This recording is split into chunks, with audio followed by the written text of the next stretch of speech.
Norton Motorcycles on the move. The Norton V4 Cafe Racer is the rebellious younger brother to the V4 SV, sharing the same superbike DNA, but differing in attitude and emotion.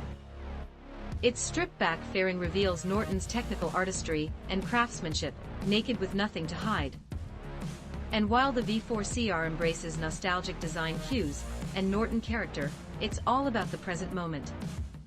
For the rider that craves adrenaline, the V4 CR stands up to the mark. One of the most powerful British cafe racers out there, wielding 185 bhp, it shares the same engineered advancements of the V4 SV. The relationship to the TT is evident in both speed and power, and exposed elements reveal the uncompromising quality beneath. With the same engine as our re-engineered V4 SV, this cafe racer is in a league of its own. There's a level of sophistication that matches its performance, every detail naked on display revealing Norton's renowned artistry. Not only do the front air intakes give the V4 CR an aggressive attitude, but they interact with the bike's engineering, controlling the air around it, amplifying its dynamics. Talk News is brought to you by HardRider Motorcycle at hardridermotorcycle.com.